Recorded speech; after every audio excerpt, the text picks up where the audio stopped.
Welcome to Amplify, the personal brand entrepreneur show.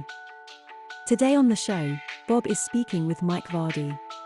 One of the things that these high achievers do, these people who want to be productive, is number one, they don't do one-off sessions. They don't have me come in and say, fix this, and then that's it, right? It's like a high performance vehicle. They take it in for maintenance regularly. They take care of it. It's the same thing with their productivity. I do one-off calls with clients. You only get one of those, and it's more of a diagnosis. And then after that, it's like, you want to work with me? Okay, it's 6 months. Like there's an extended period of time. Hi there, and welcome back to Amplify, the personal brand entrepreneur show. My name is Bob Gentle, and every week I'm joined by amazing people who share what makes their business work. If you've just found the show, don't forget to hit the subscribe button. And if you're on an iPhone, that's the plus icon or the follow button. That way you won't miss a thing. Before I jump into introducing this week's guest, just a quick reminder that after nearly 200 of these interviews, I've learned a thing or two about what makes business work online. And it turns out success does leave clues, and I want to offer you a map. So head over to my website and grab your copy of the Personal Brand Business Roadmap. It's everything you need to start, scale, or just fix your personal brand business. It's yours for free as a gift from me. Now, if you're anything like me, you're trying to get a lot done. In fact, you're probably trying to get way more done than is actually possible, and you're overwhelmed. So this week, I'm delighted to welcome the king of productivity, Mike Vardy, to the show. Mike, welcome to the show. Thanks for having me, Bob. I'm looking forward to our conversation today. So I have a lot of questions for you, and I was really resisting when we were sort of having a bit of a conversation before I started recording, resisting jumping straight into, frankly, a free consultation from me. For the listener who doesn't know who you are, what you do, why don't you just tell us a little bit about Mike Vardy? So I am a writer, a speaker, podcaster, and all of that revolves around personal productivity and time management. I've got a philosophy and framework that I've cultivated and crafted over the years called TimeCrafting. And I help people stop doing productive and start being productive. That's the aim, the mission the calling that I have. I'm also a husband, a father, a Canadian, a pro wrestling fan, and a lover of very, very good craft beer. So I'm going to start with a really straightforward, kind of obvious question. It's what my friend Neil, who was like a very senior policeman, calls the daft laddie question. Is I have a ton of things I want to get done. I have big goals in life. You can't do all the things. So how do you choose? How can I stop trying to be productive and just become productive? Well, and I think that's one of the key things is that when we try to do all the things, we're doing productive instead of being productive. We're not choosing necessarily the right things. We're not choosing. We have to choose what to chase, right? There's this book called Necessary Endings by Dr. Henry Cloud, and he kind of talks about the idea of stopping things or letting things go. And he uses the rose bush as an analogy or a metaphor for it, where basically he says, like, if you look at a rose bush and you let all of the blooms try to bloom, they will bloom, but they won't be as glorious as if you trim back, the bush and some blooms so that others will flourish. And that's really what we need to do with our tasks, our time, our intentions, and our attention, right? Because that's what productivity is. Productivity really isn't about like getting as much done as possible or being super efficient or effective. Those are, the latter two are byproducts of productivity. Really, productivity is like the active linking between your intentions, so tasks that matter to you, need to do, want to do tasks, and then your attention, which is frankly what you have control over. Time moves on whether we want it to or not, but attention is something that we have more agency over. So ultimately, I think what happens when it comes to productivity, we live in this culture of, go, fast, now, live today because tomorrow isn't guaranteed. Like we hear all those platitudes, and we don't spend enough time really kind of sitting with ourselves going, who do we want to become? Like what tasks, what intentions do we move forward so that we can be the person that we want to be, whether it's work, life, or hopefully both in terms of balance. So it's okay to have all of these ambitions, but it's also important to note, how do I pay attention to them at the right place and time? And how do I either let go of certain things, delegate certain things so that I can, to use your word, amplify certain elements so I can move these things forward. Once we start to get more realistic about this stuff, we start to realize that instead of trying to check off as many boxes as possible as a sign of productivity, we start to realize that, qualitative productivity, a mixture of qualitative and quantitative productivity, this idea of if I do the right things, that's what being productive is all about, as opposed to just trying to do as much as possible. That's the crux of it, I think. So at the end of the day, really spend some time to be thoughtful about it. Like I use this phrase saying deliberate and then be deliberate. And I think that if you spend more time in that deliberation phase, then you can be more deliberate with your intentions and your attention. I really like the gardening analogy there. It works really, really well for me. And what it brought to mind was a lot of people are in this situation where they're in the weeds and they want to get to a nicely tended garden. And I think in a lot of people's professional lives, it's like what they have to get done. Demands are being made. Mm-hmm. It's a process whereby they're being pulled rather than they're the ones pushing. They're being directed. They're being essentially blown around rather than being intentional in directing their lives. So how can we move from a place of overwhelm, a place of overgrown, of overcommitment, Mm-hmm. to a place where we have made some intentional decisions around what we're going to do? It's this. There was a Darren Hardy quote: your choices, you make your choices, and your choices make you." How can we move from being somebody that's overcommitting and feels like a lot of the time we're having our choices made for us to somebody who's directing things? Well, here's the interesting thing. I think further to Darren's quote, I've also said that every choice has consequences, including the ones you don't make. Right. So I think a lot of people, what they do is they external demands. So the demands that come at us through email, through our colleagues, through our family members, like from other people, they are actually the easier ones to fulfill than our own intentions, because there is a greater motivator. There's a greater impetus. Sometimes it's money. Sometimes it's ego that drives it. Sometimes it's praise, like whatever it needs to be. It's far easier to go into your email inbox, which is why inbox zero is so prevalent. And by the way, the term inbox zero, as it's known today, is not what the term meant when Merlin Mann coined it years ago. It wasn't like get your email to zero. It's about go into email with no questions when you've jumped in there. Go in with missions instead, like know what's there and then deal with it. But it's been corrupted and all that. But that's a whole other topic. But I did not know that. yeah. It's fascinating because a lot of people, quantitative productivity has become a measuring stick for all productivity, right? And the problem is that if you try to do as much as possible, there's only so much bandwidth that we have as human beings, right? So then quality suffers. So if you're making terrible things or doing things less than par, or not to your best ability, then there are long-term effects to that. And I think this leads back to the question you asked, which is, how do you draw your attention to your intentions? Well, the first thing goes back to the first question, which is realize that you can only accommodate so many of your intentions in a time frame. So per day, per week, per month, what have you. When you come to that realization and you kind of decide that, okay, I'm okay with this, then you have more agency over it. You've made a choice, right? And then you could say, okay, well, every day I'm going to, and I like the number 6 for this, right? Because it's the first perfect number. There's so many that it's a natural number. It fits nicely between this idea of 3 big rocks. I'll come back to that in a minute. And like 10 things per day, like 10 things of yours per day seems like a lot with all the external demands from everybody. The problem with 3 is that often we call these things 3 big rocks. You've heard that term before, or MITs or whatever, is that we haven't broken those tasks down. So those tasks are not actually tasks at all. They're projects trying to disguise themselves as tasks. So that leads to overwhelm. You'll look at your to-do list and you'll see work on book or process report, or, these bigger multi-step things on your to-do list that are really, if you broke them down into smaller particles, then your brain, the part that is so much more likely to go to the external demands of others, like, hey, can you do this? Can you do this? And checking off those boxes as quickly as you can, getting those little dopamine hits. If you were to look at a project like work on book and break it down into its smallest particles, you're going to end up with hundreds and hundreds of tasks, right? Or you're going to end up with a lot of them. And all you're doing with that is not adding more to your plate. You're just making everything more visible.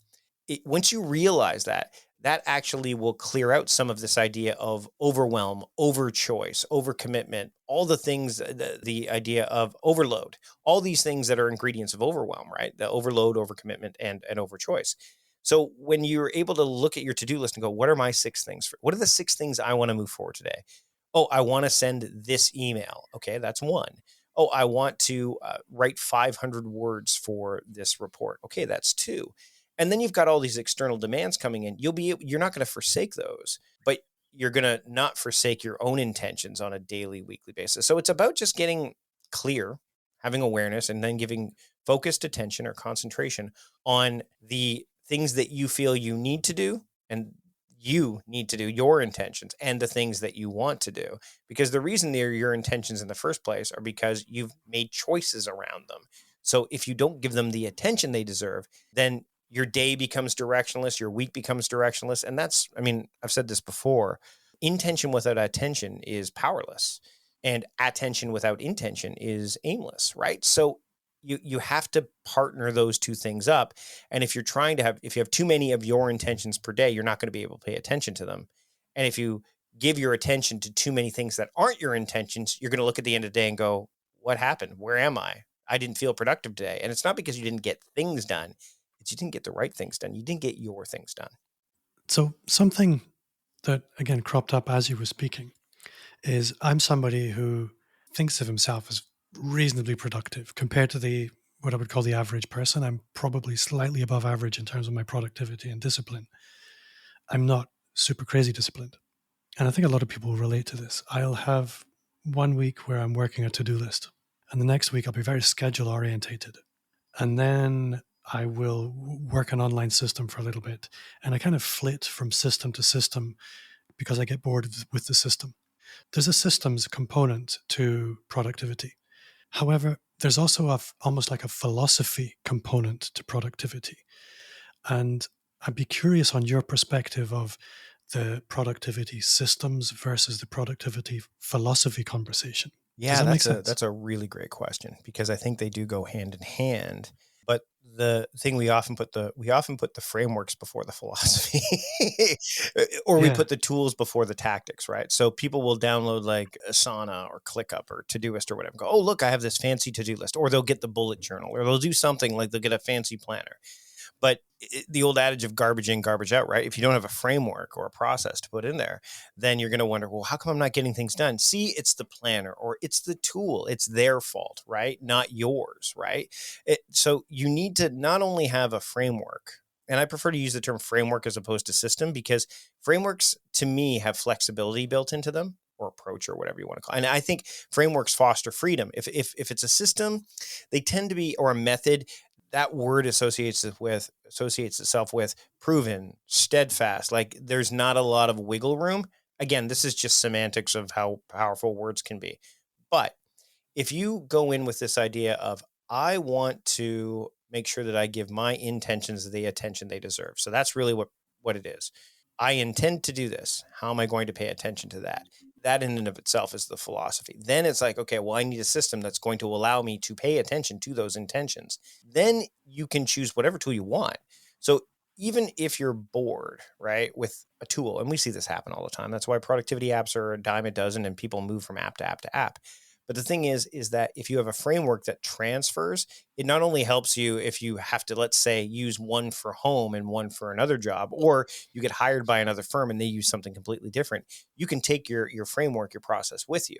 But conversely, if you don't have the philosophy or the process in mind that you want to bring to your productivity, then the frameworks aren't going to help you. You need to have that first. I would suggest that if you're somebody who likes to, and you mentioned this already, you like 1 week your to-do list, 1 week your calendar, I'm a firm believer that both are integral in a productivity workflow, right? But the way I look at it is the calendar is the directory of your days. Like you can look at your calendar. Like I can tell you right now that we're in this conversation. This is what I would call an abstraction in my day. It's a blip on the day. It's not a bad thing. I don't want to say a distraction because that would be totally disrespectful you, right? So an abstraction is different, right? Like it's something that's there that wouldn't normally be there, but I've left room for it. So now it's there. But when I'm done, I can look at my calendar and say, okay, well, what's next? If there's white space there, then that can be dangerous, right? So that's why I theme my days. My days have themes. So when we're done talking today, if I have nothing on my calendar, I can say, oh, well, today is my triage day. That means anything I've tagged in my to-do list, which is where the details of my days are, that I've tagged with triage. And again, I could use paper or any digital tool for this. I can see, okay, let me look at the triage tag. Oh, here's all the triage tasks that I can do today. So what I've done is I've filtered my focus, right? And I've used the calendar to start that process, but then the to-do list further refines it. And again, once you kind of get that dialed in and you start to use it consistently, even when things feel like they might break, even when you've got friction of external demands or, I mean, I could tell you today is not what I planned today to be because I'm driving my kids to school and it's raining here and I got to pick them up. So there's going to be some stuff that I didn't expect to have happen. But whenever I start my day, whenever I go through my day, all I have to say is, I'm done with Bob now. What do I do? Well, what day is it? It's Thursday. Thursday's triage day. Okay, let me look at my triage tasks. How many of these can I get done before I have to, do this? Oh, I can do these 3 things. Okay, great. Like it's just giving my brain a place to go, a map, a waypoint, as opposed to, well, what do I do now? Because that's your brain, your primitive part of your brain loves that question because it goes, go watch Netflix, or I don't know, email will tell me what to do, or let's see what other people want me to do. So that's the crux of it. That to me, that's the way you should.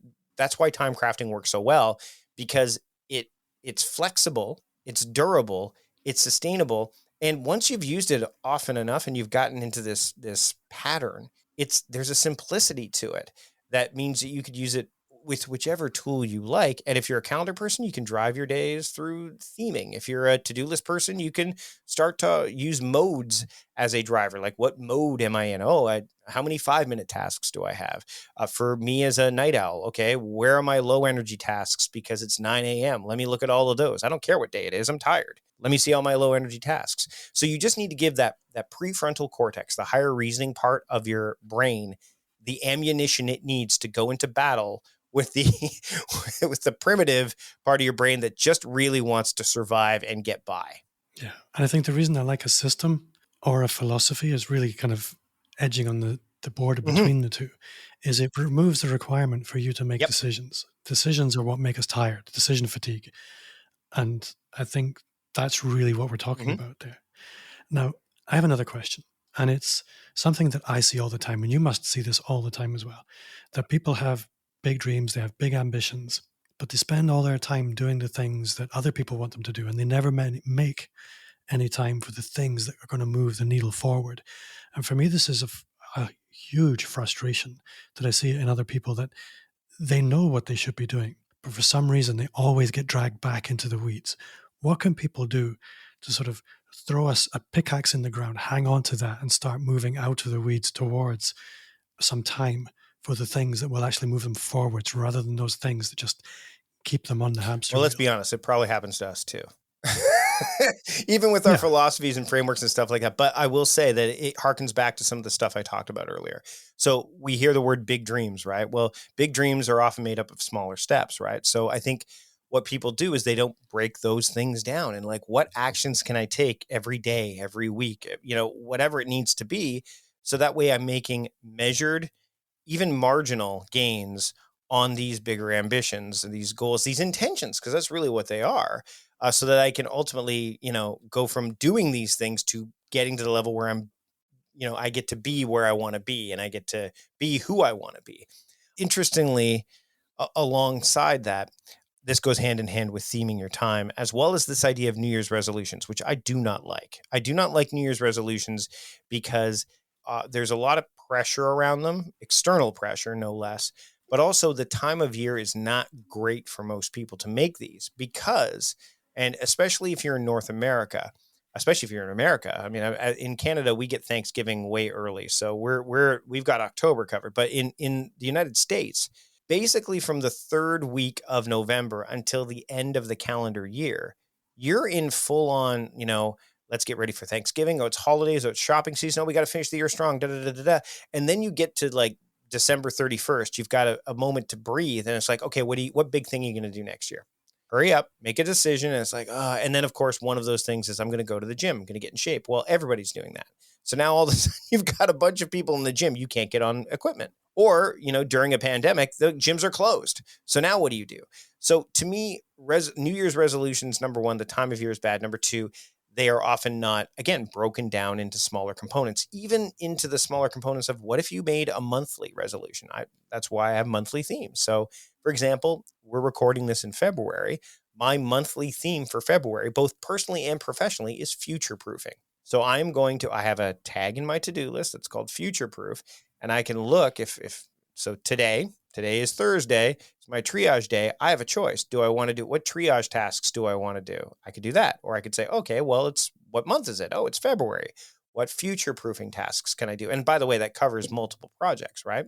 But what's interesting is I can also, because I theme my day and my months, and this is, again, you got to remember, this is something that has been developed over years and years. I don't expect anybody to do this right out of the gate. It takes time. I can go, okay, it's Thursday and it's February. February's theme is future proofing, and today's theme is triage. What triage tasks can I do that are also future proofing? So again, I'm further filtering my focus. And that's really, in order to achieve those bigger dreams, the ones that you want to accomplish this month, this quarter, this year, in the next 5 years, breaking those things down and making measurable improvements like you would when you go through your email inbox and you get one email taken care of, or when you go on Facebook and you check the messages there.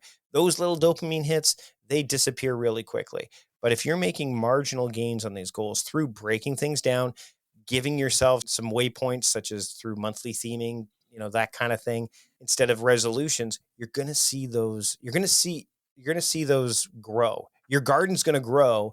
And it again, back to the gardening analogy, Bob, if you weed your garden more often, it's not as taxing than if you wait a week to weed it, right? Or a month to weed it, right? Yeah. So the more you tend it every single day, and that's, I learned this through watching The Gangsta Gardener. One of the quotes he said that I loved is, if you want to feed people quickly, you feed the plants.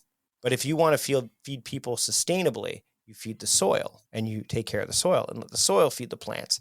And that's what you have to do with your intentions as well. You can't just feed the plants, because the next time you try to do something, the soil will not be rich enough to grow. So you need to feed the soil, and the soil is you need to have a solid foundation so that you can keep growing. And that's where, to your point, the productivity philosophy and the productivity system or framework comes in handy. So I would like to speak about how you help your clients next, because it kind of dovetails with another question I have, which is, everybody's on a journey that nobody's finished yet, but there are people who have been on certain journeys longer than others, and you work with some very high achievers. I'm curious to know, A, how do you work with people on their productivity outside of simply being an author and speaker and podcaster? And what are the super productive people doing differently? Because the truth is, if you parachuted me into the business of one of your high-end clients, I would destroy it probably in a matter of weeks.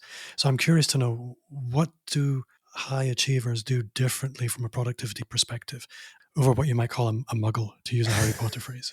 Well, depending on what house they're in. No. I would say one of the things that these high achievers do, there's people who want to, be productive, truly productive, is, number one, they don't do one-off sessions. They don't have me come in and say, fix this, and then that's it, right? It's like a high performance vehicle. They take it in for maintenance regularly. They take care of it.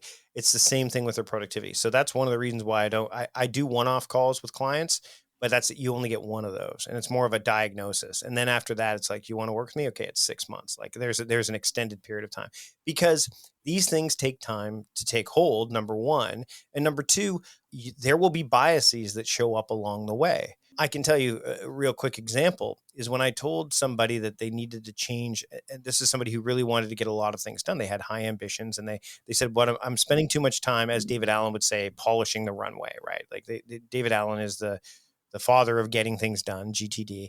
And there's like these horizons of focus. And this person said, I'm spending so much time on these like low level tasks. And I said, well, you're polishing the runway, as David Allen would say, which is mean you're not getting any higher up in these horizons. And I said, one of the things that'll help, and I alluded to this earlier, this idea of what words do you use?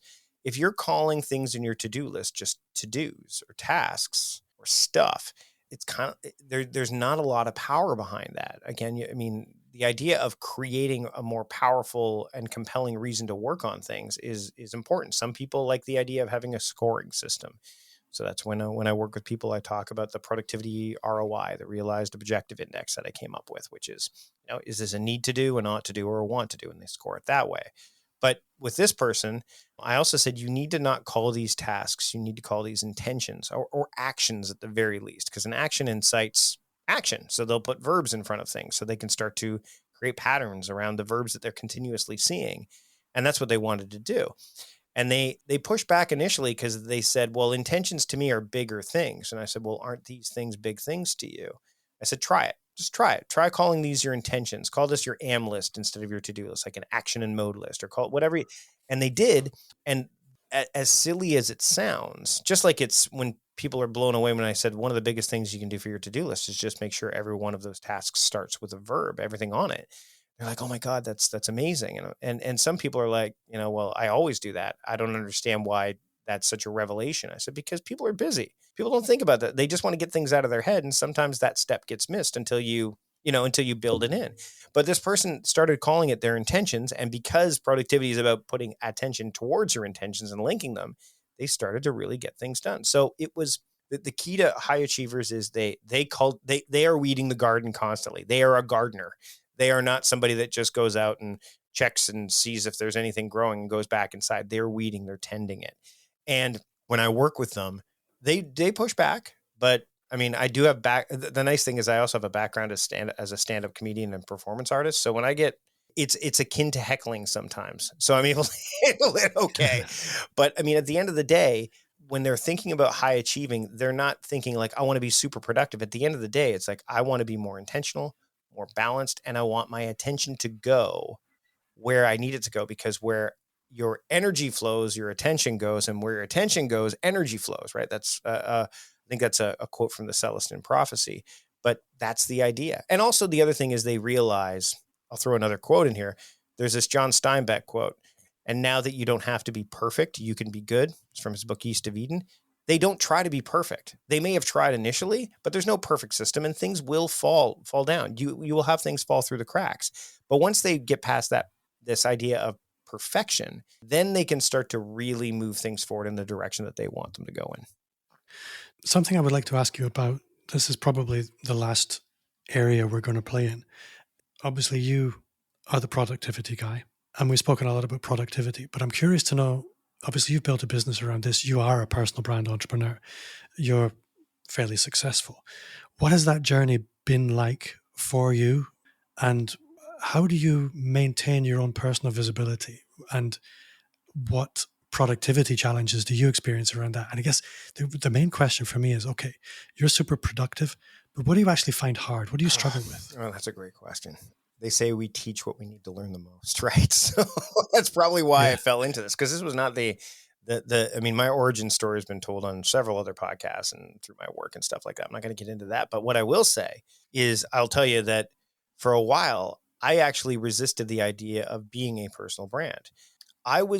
Originally, my website was called Vardy.me, like it was named after me. And it was just, it was musings. I mean, I was obviously in the productivity space.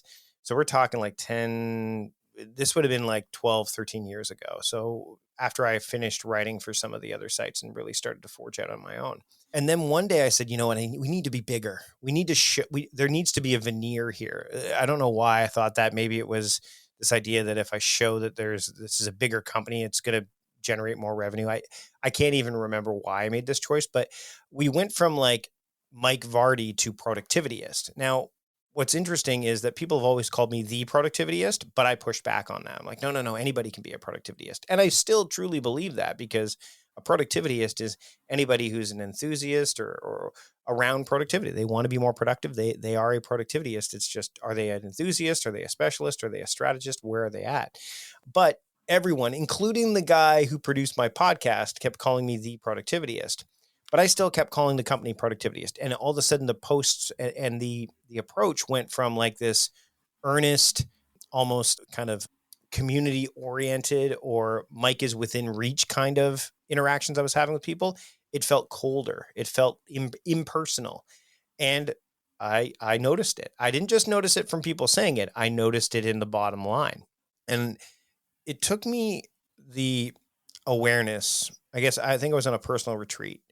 I went away up island here I live in Victoria on Vancouver Island. I went on a retreat and I said, you know what? I am swimming upstream because that's what I've been told, or I heard somewhere that that's what I needed to do, but this doesn't feel right. So what if we went back to I'll be the Productivityist, but what if we just went back to MikeVardy.com? Like, what if it was I own the domain? Like, that's what people know me as. I'm not going to sell the company. Like, it's not like I'm trying to I have an exit strategy. This is who I am. This is what I do. And I just made that call. And as soon as I made that call, Bob, I felt lighter, like I felt like a weight had lifted, like I was, and that was a huge thing. So the hard thing was, number one, admitting that I needed to do that. And then the second thing was actually the shift is still in progress as we're recording this. So we're in the middle of redoing the website. So it's going to be MikeVardy.com instead of Productivityist.com.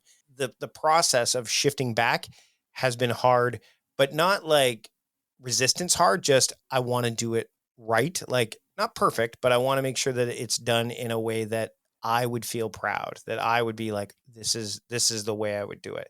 So embracing the personal brand aspect of it and recognizing that Mike Vardy is not just the Productivityist. Mike Vardy is a husband, a father, a Canadian, a wrestling fan, a beer aficionado, like all those things was really, once I cracked that nut, not only did it help me make me feel lighter, but it helped me realize, again, the things I should be doing versus the things I shouldn't be doing.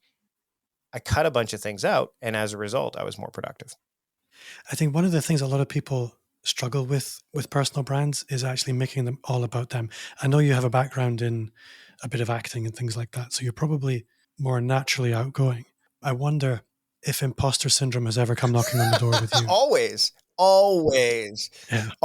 You said, like, I'm the productivity guy, and I'm sitting here going, well, no, there's lots of other guys that are productivity guys. like, so it always productivity but it does show up. It shows up in, I mean, that's one of the reasons why it's taken so long, and we're in the process of it right now, but for me to get like a published book, like traditionally published book, because part of that process for me has been, well, this has been written already, or who am I to do that? Like, so it shows up a lot.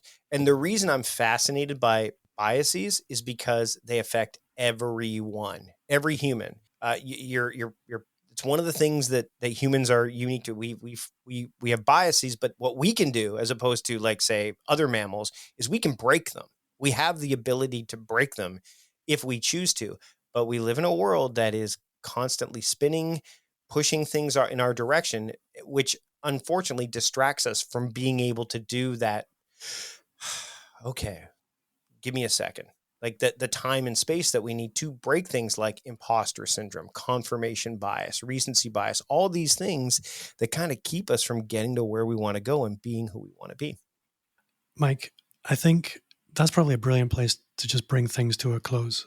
If I ever hear that somebody doesn't experience imposter syndrome, I'm a little anxious, because for me, it's a very clear sign. There's still work to do. There's still potential there that's untapped, rather. So I'm thrilled for you that imposter syndrome is there, because clearly that's something that can be lent into.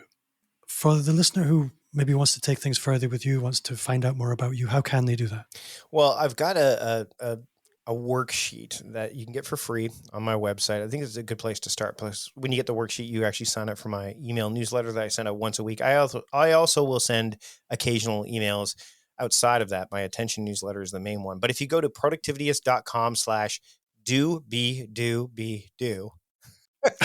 you'll be able to get the starting 6 worksheet, which will help you highlight your 6 intentions on, a daily, weekly, whatever frequency you want basis.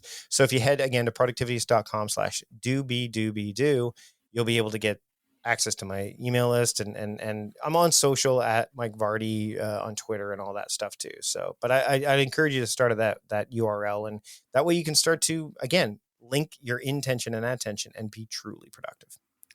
And Mike, what's one thing you do now that you wish you'd started 5 years ago? Meditation, without a doubt. And not just meditate, because it took me a while with the app. Like I was using apps for a while. I was using Calm and Headspace and Muse and all that stuff. I'm finally able to meditate without those. I feel that if I was meditating 5 years ago, I would have been able to hone my focus and concentration better earlier. So that way I would have been able to maybe get more done. I don't look back with a ton of regret on that, but I've seen the benefits of meditation. And I think it's that old story where the businessman talked to I think it was the Zen Buddhist monk and said, I really need to meditate. I'm so busy. What can I do? And the monk said, well, meditate for 5 minutes a day. And the businessman said, I don't have 5 minutes a day. And then the monk said, well, then meditate for 20 minutes a day. Like, I think that we could all use a little meditation in our lives, even if we take just a beat, or as Juliet Font says in her book, a minute to think. We're all going to be in a much better place. But I wish I started that 5 years ago. You know what's spooky is 2 interviews in a row, same answer. Something's trying to tell me something. Yeah, you should meditate on that. Mike Vardy, you have been an awesome guest. It's been a pleasure and it's been a thrill, and I'm very grateful, and I look forward to hopefully meeting you in person someday soon. But for the moment, thank you so much. Thanks for having me, Bob. I had a great time. Before I go, just a quick reminder to subscribe and join our Facebook group. You'll find a link in the show notes, or visit amplifyme.fm/insiders. Also, connect with me wherever you hang out. You'll find me on all the social platforms at Bob Gentle. If you enjoyed the show, then I would love a 5-star review on Apple Podcasts. It would make my day. And if you shared the show with a friend, you would literally make my golden list. My name's Bob Gentle.